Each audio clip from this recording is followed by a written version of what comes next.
Untuk evaluasi APBN 2022, pertama, APBN 2022 telah menjadi instrumen yang sangat strategis untuk menjaga momentum pemulihan ekonomi pada saat dunia dihadapkan pada kondisi yang sangat-sangat volatile. Seperti yang terlihat, sepanjang tahun 2022, harga komoditas melonjak sangat tinggi dan juga volatile. Naik turunnya seperti harga gas alam naik 155, kemudian turun lagi menjadi hanya 18% kenaikannya. Harga CPO kita pernah tertinggi mencapai naik 54% di 1926, kemudian merosot turun di minus 27% di 1915. Harga batu bara kita dalam hal ini juga melonjak sangat tinggi 191%.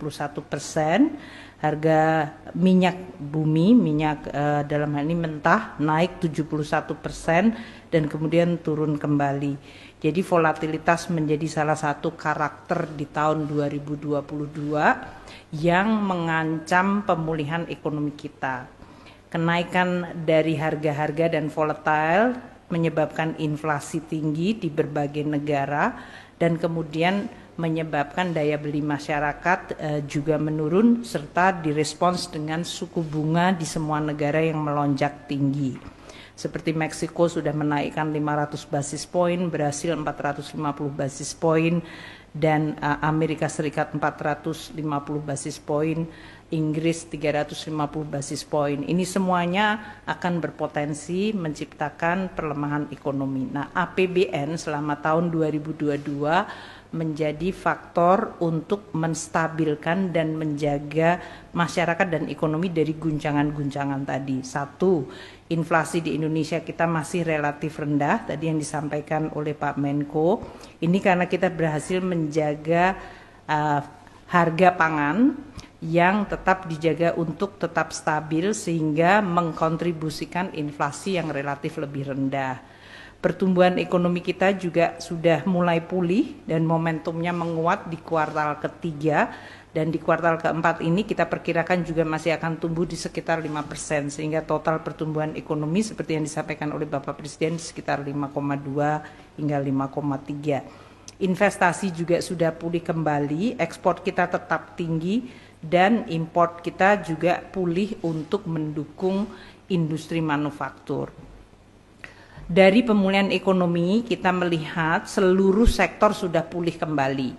Jadi sektor-sektor yang terhantam sangat berat selama COVID seperti transportasi, akomodasi, dan makanan minuman yang waktu itu kontraksinya 15% dan 10%, sekarang mereka sudah tumbuh positif. Transport itu tumbuhnya 21% kuartal ketiga dan akomodasi dan makan minum tumbuh 11,3%. Inilah yang menyebabkan kenapa Indonesia level GDP-nya atau PDB-nya sudah 6,6% di atas pre-pandemi, yaitu pada tahun 2019 sebelum terjadinya pandemi. Ini adalah suatu prestasi yang baik. Secara regional juga terlihat semua pulau-pulau, semua daerah mengalami pemulihan ekonomi. Sumatera 4,71, Kalimantan 5,67, Sulawesi 8,24, Maluku 7,51, bahkan Bali dan Nusa Tenggara yang waktu itu mengalami tekanan cukup lama di tahun 2020 sekarang sudah tumbuh di 6,69, Jawa di 5,76%. Ini menggambarkan bahwa seluruh pemulihan adalah across the board, seluruh pulau, seluruh daerah, dan seluruh sektor. Dan ini menurunkan pengangguran dari tadinya 7,1% ke 5,9% dan kemiskinan dari 10,2% ke 9,5%. Nah, APBN tahun 2022 telah mendorong pemulihan ekonomi agar makin kuat dan tetap stabil. Belanja negara tumbuh 10,9%, mencapai 3.090,7 triliun tahun 2022. Pendapatan negara tadi telah disampaikan tumbuh 30,5%, mencapai 2.626,4 triliun. Dan defisit kita jauh lebih kecil, yang tadinya harusnya 4,5% menjadi hanya 2,3 atau turun 310 triliun sendiri penurunan defisit kita. Dengan adanya pemulihan ekonomi, penerimaan perpajakan kita juga membaik tahun 2022, pajak badan atau korporasi tumbuh 71,7%. Ini menggambarkan dunia usaha sektor korporasi kita relatif sudah pulih semenjak terhantam COVID, di mana pajaknya sempat merosot 37,9%. Pajak yang dibayarkan karyawan dalam hal ini juga naik 14,6%. Ini juga pemulihan semenjak COVID yang sempat turun 4,4%. Sedangkan PPN yaitu pajak pertambahan nilai juga tumbuh 24,6%. Itu juga merupakan pemulihan yang kuat dari kontraksi 15,3% pada saat awal COVID. Nah, kami melihat bahwa dengan adanya pajak yang naik, juga bea dan cukai kita mendorong dari sisi ekspor dan impor, di mana pertumbuhannya mencapai 23,3% dalam bentuk bea masuk, bea keluar.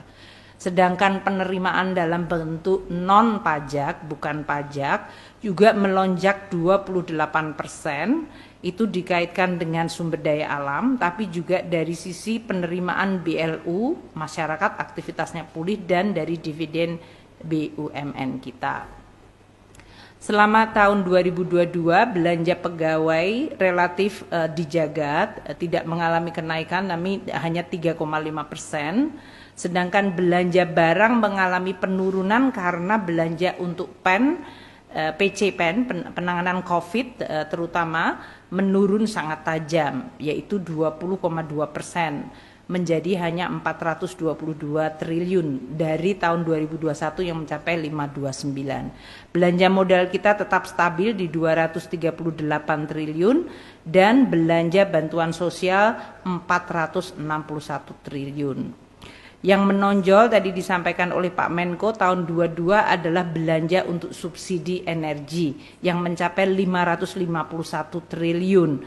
Ini untuk menjaga masyarakat dari guncangan harga komoditas energi yang melonjak hingga 2 hingga 3 kali lipat pada tahun 2022, sehingga masyarakat kita hanya merasakan kenaikannya sekitar 30% untuk Pertalite dan juga untuk dieselnya. Sementara di negara-negara lain kenaikannya luar biasa tinggi. Tadi juga dievaluasi agar belanja tidak terkonsentrasi di kuartal terakhir, sehingga kita harapkan untuk tahun 2023 akselerasi belanja akan ditingkatkan, terutama dengan menggunakan e-katalog dan tadi seperti dikatakan Pak Menko, menggunakan untuk produk yang diproduksi oleh industri dalam negeri, TKDN, menjadi penting. Ini untuk makin memperkuat pemulihan ekonomi kita. Karena tahun ini kita melihat negara-negara lain yang melemah tentu akan mempengaruhi ekspor kita. Untuk daerah kita lihat aktivitas ekonomi daerah melonjak sangat tinggi. Pajak hiburan naik 212% penerimaannya, restoran pajaknya penerimaannya naik 40%, hotel sudah naik 89% dan parkir naik 34,9%. Ini artinya kegiatan masyarakat di daerah-daerah sudah semakin tinggi dan ini akan melanjutkan pemulihan ekonomi kita. Untuk tahun 2022 kita juga melakukan PMN injeksi ke beberapa BUMN yang penting yang memiliki misi pembangunan seperti Hutama Karya 31 triliun, Adikarya 2 triliun, Waskita 3 triliun, Kereta Api 3,2. Ini untuk bisa menyelesaikan proyek-proyek strategis nasional termasuk Elman untuk PSN 28,8 triliun. Kita juga memasukkan 7,5 triliun untuk Garuda.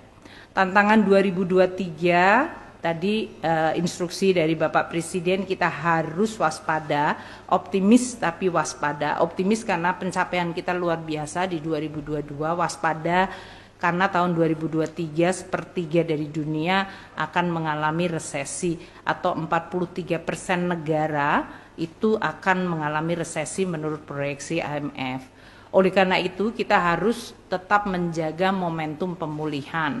Pertama, untuk belanja tahun 2023 terutama satu, belanja untuk ketahanan pangan 104,2 triliun, harus bisa menjaga pertahanan dan stabilitas pangan. Belanja di sektor sosial, perlindungan sosial 476 triliun, ini hampir sama setara dengan apa yang kita belanjakan tahun lalu, tahun 2022, ini untuk melindungi masyarakat kita dari guncangan. Ketahanan energi 341 triliun, itu untuk menjaga agar guncangan yang terjadi di sektor energi dan tentu produksi energi kita dan ketahanan energi kita bisa berjalan. Infrastruktur tahun ini 392 triliun tetap akan dijaga. Sedangkan belanja untuk kesehatan 178 itu adalah untuk non-COVID, sehingga memang akan meningkat untuk belanja non-COVID. Pendidikan 612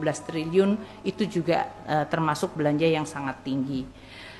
Untuk tahun 2023 kita juga tetap membelanjakan untuk pentahapan pemilu 21,86 triliun dan juga untuk belanja di dalam rangka mempersiapkan IKN 23,9 triliun, terutama untuk infrastrukturnya sebesar 21 triliun.